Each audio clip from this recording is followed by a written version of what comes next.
सम्राट चौधरी का नाम फ्रंट रनर में चल रहा था और सम्राट चौधरी हो गए। असम में भी कोई सरप्राइज नहीं था, बट ऑब्वियस था। और शुवेंदु अधिकारी, राहत की आप सांस ले रही हैं, क्यों आप सुबह से कह रही थी शुवेंदु ही बनेंगे, शुवेंदु ही बनेंगे, और वो इस बारी राइट टाइम हो गया। बिल्कुल राइट टाइम हो गया, क्योंकि बीजेपी के साथ जो हम सब जानते भी हैं, हमने देखा मध्य प्रदेश, हमने देखा राजस्थान, तो कहीं ना कहीं लोगों को लग रहा था ऐसा ना हो कि कोई एक ऐसा नाम आए महिला। मैं आपको बता दूं, एक थोड़ी सी बात कहीं सुनने में ये भी थी कि हो भी सकता है कि एक महिला चीफ मिनिस्टर ये दें, क्योंकि आपके सामने अब जो होगा, वो हार गई अपनी सीट, लेकिन टीएमसी ऑपोजिशन में बैठेगी। आम आदमी पार्टी के लिए जैसे बोलते हैं, वैसे मुझे लगता है टीएमसी भी बहुत धाकड़ ऑपोजिशन पार्टी होने वाली। सड़कों पे वो आपको दिखेंगे, अभी 2-4 दिन बीत जाने दीजिए तो आपको नजर आएंगे वो लोग। तो कहीं ना कहीं शुवेंदु अधिकारी के साथ, लेकिन एक बात जो है, एक बार नहीं 2 बार जाइंट स्लेयर रहे हैं वो। पहले भी हरा चुके हैं ममता बनर्जी को, इस बार भी हरा चुके हैं, और शुवेंदु अधिकारी वॉज एट इट। तो कहीं ना कहीं बीजेपी को ये लगा कि भाई इफ नॉट ही तो फिर दिक्कत होगी। टीएमसी से आए हैं, बहुत क्लोज रह चुके हैं, तो जिस तरह से टीएमसी को टैकल करना होगा। कुश्ती देखी है आपने? लड़ी भी होगी बचपन में, मैंने तो अपने भाई के साथ बहुत लड़ी थी। तो उसमें क्या है, वो टैक्टिकल करना पड़ता है कई बार, आपको उठा पटक ना हो जाए। तो किसी भी अगर स्ट्रॉन्ग को नहीं रखोगे बंगाल में तो दिक्कत हो सकती है। और मैसेजिंग, जो गाड़ी में बैठ के विजुअल्स आए थे ना, कि एयरपोर्ट से गृह मंत्री निकले, गाड़ी में बैठ के शुवेंदु के साथ गए, तो कहीं ना कहीं बीजेपी ने मैसेजिंग पे भी इस बार काफ़ी ध्यान दिया।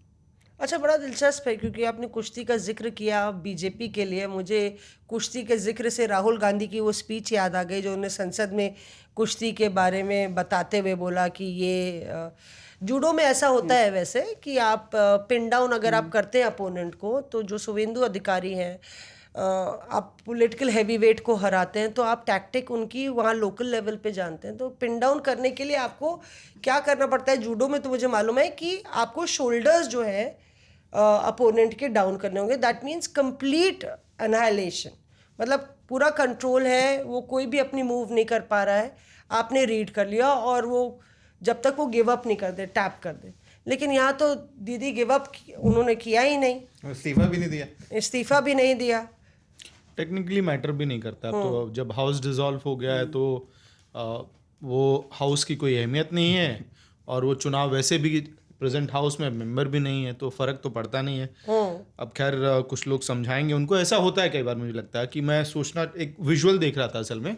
Was she a bad loser, or do you think that the situation was such, Amit, that she had to do what she had to do? I mean, temperamental आप कह सकते हैं, ऐसे पॉलिटिशियंस टेम्परामेंटल होते हैं, और यही ममता बनर्जी की कहानी भी है। आप अगर एमके स्टालिन की तस्वीरें देखेंगे जो वो निकल रहे हैं, और इनफैक्ट वो यही अलग करता है एमके स्टालिन, ममता बनर्जी या अरविंद केजरीवाल जैसे नेताओं को एक दूसरे से, क्योंकि हार और जीत दोनों ट्रैजेक्टरी उन्होंने देखी है डीएमके ने। सत्ता में रहना, सत्ता से बाहर जाना, फिर संघर्ष करना।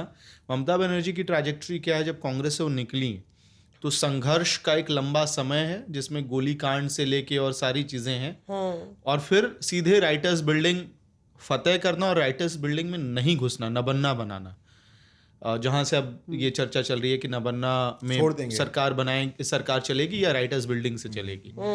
तो उसके बाद तो ममता बनर्जी ने सिर्फ सत्ता देखी है। 2011, फिर 16, फिर 21, और 21 में तो जब 24 में इनफैक्ट जब प्रधानमंत्री नरेंद्र मोदी को लेकर 400 पार का नारा लग रहा था, तो इम्पॉसिबल स्ट्राइक रेट 70% का स्ट्राइक रेट लोकसभा में टीएमसी ने हासिल किया। तो उसकी वजह से हो सकता है आप प्रिपेयर्ड नहीं होते हैं कई बार इस तरह के झटके के लिए, और इतना बुरा होगा रिजल्ट, इसके लिए तो तृणमूल में कोई भी प्रिपेयर्ड नहीं था। क्या आंकड़े आपके बता रहे हैं? हाँ, मैं डेटा पे आता हूँ इनफैक्ट क्यों प्रिपेयर्ड नहीं था। और जब हम ये बात कर रहे थे ना, जब मैं मैथ इज नॉट मैथिंग की बात कर रहा था, तो कई बार क्या है, हम सब पॉलिटिकल रीडिंग जब करते हैं तो बहुत सारा डेटा सेट ध्यान में रख के करते हैं। तो 21 का जो रिजल्ट था वो 24 का सबसे रिसेंट रिजल्ट हमारे पास था, जिसके बारे में हमने पिछले एपिसोड में भी बात की थी।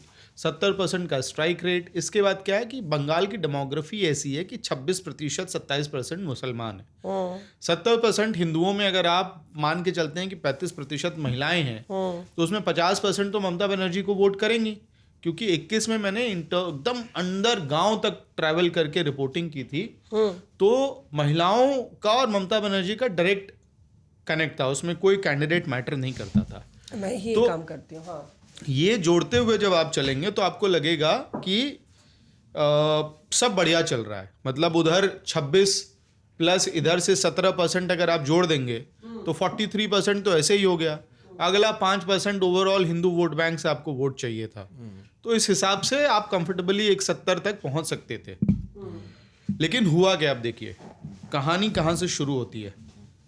जब आप लोग की चाय हो जाए तो मैं एक सीट का जिक्र करूंगा। हाँ, जिक्र कीजिए। नहीं बेलडांगा। चाय बाद में पी लेंगे, तुम बताओ।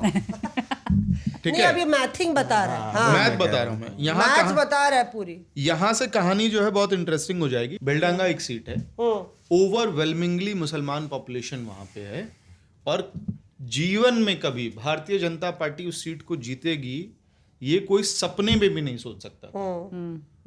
लेकिन वहां पे बीजेपी जीती है। बीजेपी से जो वहां कैंडिडेट थे भरत कुमार झावार, वो जीते, और बीजेपी का वोट शेयर बहुत ज्यादा नहीं बढ़ा है, मुश्किल से 3% वहां पे बढ़ा है। हुआ क्या कि वहां वोट स्प्लिट हो गया है टीएमसी के बीच में, और जो कांग्रेस है और सीपीएम, तीनों के बीच में वहां पे मुसलमान वोट स्प्लिट हुआ है। 3 वे स्प्लिट हुआ है उस सीट पे। अब आगे बढ़ेंगे।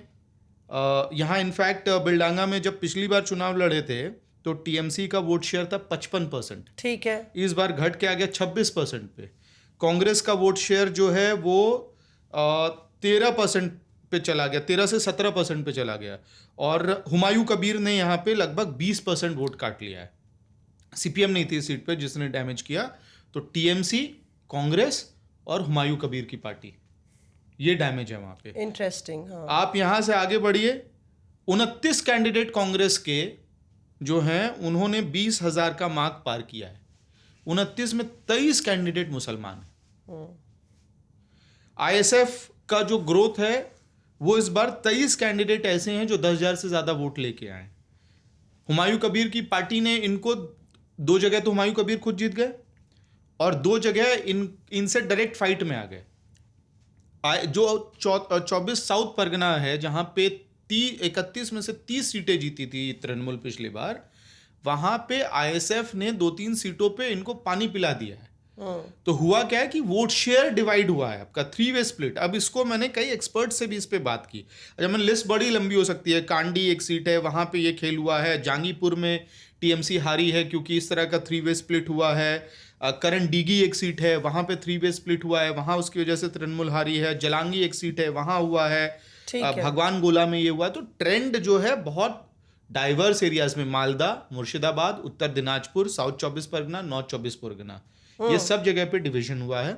अब मैंने, क्योंकि डेटा सेट मैं चाहता ये नहीं था कि 2026 का डेटा देख के इसको निपटा दूं, फिर 21 के डेटा पे मैं गया तो स्प्लिट वहां से और ज्यादा क्लियर होता है। एक्सपर्ट से बात की मैंने, एक्सपर्ट्स ने मेरे दिल में जो एक ओपिनियन जनरेट हो रही थी उसको और फर्दर नुआंस किया ये कह के कि ये डबल वैमी हो गई ममता बनर्जी के लिए।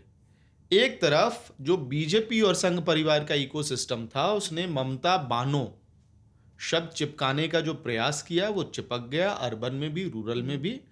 तो आप सेकुलर पार्टी, मुस्लिम अपीजमेंट, ये सारे आपने जो है तमगे चिपकाए तृणमूल पे।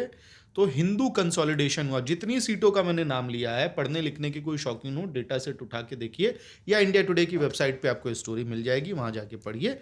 आपको दिखेगा कि हिंदू कंसोलिडेशन से बीजेपी का वोट शेयर 3%, 4%, 5% बढ़ा है, कहीं कहीं पे 10% बढ़ा है, और तृणमूल का वोट शेयर कई सीटों पे 60 से घट के 30 पे आ गया है।